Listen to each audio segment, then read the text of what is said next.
ஓம் சரவணபவாய நமக. வணக்கம்.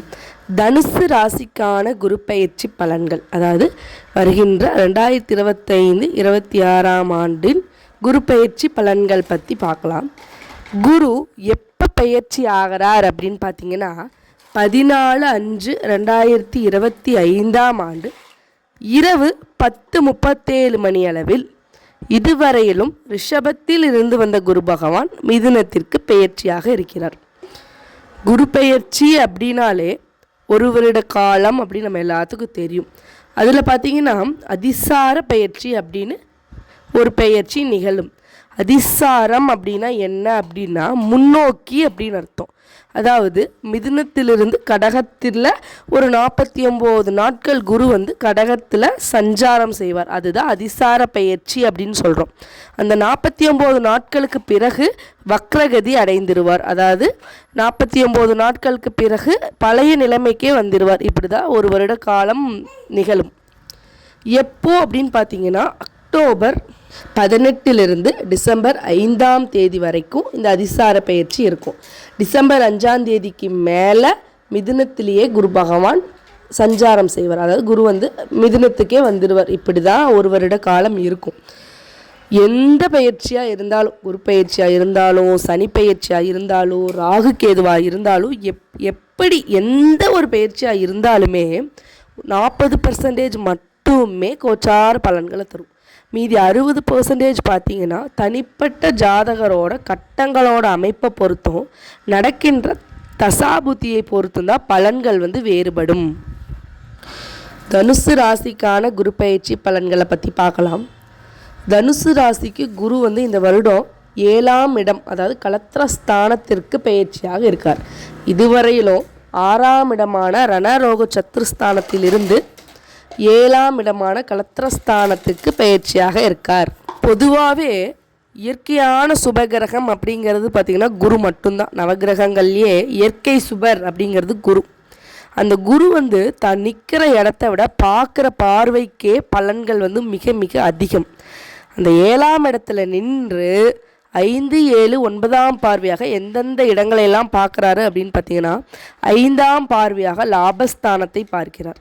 7ஆம் பார்வையாக ராசிஸ்தானத்தையே பார்க்குறார். அதாவது அவரோட ராசியவே பார்க்குறார். 9ஆம் பார்வையாக சகோதரஸ்தானத்தை பார்க்குறார். இப்போது தனுசு ராசிக்கு பொதுவாக குரு அப்படிங்கிறவர் பார்த்திங்கன்னா ராசியாதிபதியாகவும் வராரு, சுகஸ்தானாதிபதியாகவும் வரார். அப்படிப்பட்ட குரு எப்படி இந்த கோச்சார பலன்களை தரும் அப்படின்னு பார்த்தீங்கன்னா, கோச்சார பிரகாரம் மிதுனத்தில் இருக்குது, அதாவது 7ஆம் இடத்துல இருக்கிறனால பொதுவாகவே இந்த 7ஆம் இடத்த நம்ம கலத்திரஸ்தானம் சொல்லுவோம். அதோட காரகத்துவங்கள்லாம் என்னென்ன அப்படின்னு பார்த்தீங்கன்னா கணவன் மனைவி, காதல், திருமணம், மேற்படிப்பு, கூட்டு தொழில், இது எல்லாத்தையும் குறிக்குங்க. அந்த இடத்துல குரு வருது அப்படிங்கும்போது எப்படிப்பட்ட ஒரு பலன்கள்லாம் தரும் அப்படின்னு பார்த்தீங்கன்னா, கணவன் மனைவிகளுக்கிடையே ஒற்றுமை அதிகரிக்கும், திருமணம் ஆகாதவங்களுக்கு திருமணம் கைகூடி வரும், காதல் திருமணம் கைகூடி வரும். அடுத்தது பார்த்திங்கன்னா குழந்தை பாக்கியம் கிடைக்கும். ரொம்ப நாளாக குழந்தை இல்லை அப்படிங்கிறவங்களுக்கு புத்திர பாக்கியம் கிடைக்கும். ஏதாவது நம்ம கூட்டு தொழில் பண்ணலாம் அப்படின்னு நீங்கள் நினச்சிங்கன்னா கண்டிப்பாக பண்ணலாம் தனுசு ராசிக்காரங்கள். அடுத்ததாக பார்த்தீங்கன்னா மேற்படிப்பு, நம்ம ஹையர் ஸ்டடீஸ் பண்ணணும் அப்படின்னு நினைக்கிறவங்க கண்டிப்பாக ஹையர் ஸ்டடீஸ் பண்ணலாம். நல்ல ஒரு அனுகூலங்கள்லாம் கிடைக்கும். நல்ல ஒரு காலங்கள் இந்த தனுசு ராசிக்கு பார்த்திங்கன்னா நல்ல ஒரு வாய்ப்பு இருக்குது. அடுத்ததாக பார்த்திங்கன்னா 5ஆம் பார்வையாக லாபஸ்தானத்தை 11ஆம் இடத்தை பார்க்குறனால நல்ல ஒரு தாராளமான தனவரவு கிடைக்கும்.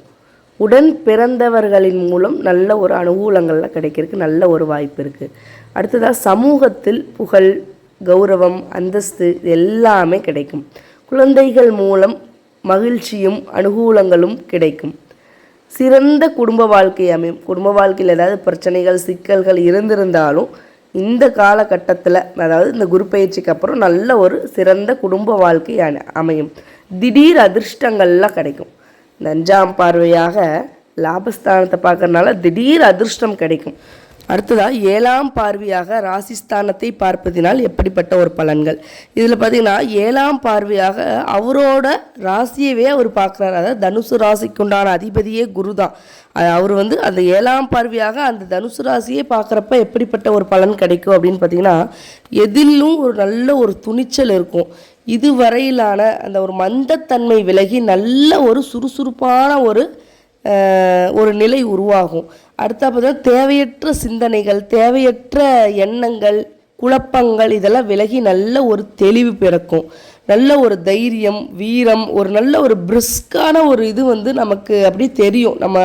நமக்கு அந்த சேஞ்சஸ் வந்து அப்படியே நல்லா தெரியும். பேச்சு தொடர்பான தொழில் இருக்கிறவங்களுக்கு அந்த தொழிலில் நல்ல ஒரு மேன்மை அடையறதுக்கு வாய்ப்புகள்லாம் அதிகம். அடுத்ததாக 9ஆம் பார்வையாக 3ஆம் இடத்தை பார்ப்பதனால் எப்படிப்பட்ட பலன்கள்லாம் இருக்கும் அப்படின்னா, 3ஆம் இடம் அப்படிங்கிறது உபஜயஸ்தானம் அப்படின்னு நம்ம சொல்லுவோம். பொதுவாக இந்த 3ஆம் இடம் அப்படிங்கிறது பார்த்திங்கன்னா இளைய சகோதரத்துவத்தை குறிக்கக்கூடிய ஒரு ஸ்தானம். அதனால் சகோதரர்களுக்கிடையே உள்ள ஒற்றுமை மேம்படும். சகோதரர்களுக்கு வந்து ஏதாவது ஒரு சுப நிகழ்ச்சி நடக்கிறதுக்கு கண்டிப்பாக ஒரு வாய்ப்பு இருக்குது. அடுத்ததாக முயற்சி ஸ்தானமும் அப்படின்னு நம்ம சொல்லுவோம். இதை வந்து முயற்சி ஸ்தானமும் சொல்லுவோம். அதனால் எந்த ஒரு காரியத்தில் முயற்சி செய்கிறோமோ அந்த காரியம் வந்து கண்டிப்பாக வெற்றி அடைய வாய்ப்புகள் நிறையா இருக்குது. விடாமுயற்சி விஸ்வரூப வெற்றி அப்படின்னு சொல்கிற மாதிரி எந்த ஒரு காரியத்தில் நம்ம முயற்சி செய்ய அந்த காரியங்கள் கைகூட நல்ல ஒரு வாய்ப்புகள்லாம் அதிகமாக இருக்குது. இந்த வீடியோ பார்த்துட்ருக்கவங்க நம்ம சேனலை வந்து சப்ஸ்கிரைப் பண்ணாமல் இருந்திருந்தீங்கன்னா கண்டிப்பாக சப்ஸ்கிரைப் பண்ணுங்கள். பக்கத்தில் இருக்க பெல் ஐக்கானை கிளிக் பண்ணுங்கள். அப்போ தான் நம்ம அப்டேட் பண்ணுற வீடியோஸ் வந்து உங்கள் நோட்டிஃபிகேஷனில் வரும். ஃப்ரெண்ட்ஸ் அண்ட் ஃபேமிலிக்கு ஷேர் பண்ணுங்கள். தேங்க்யூ.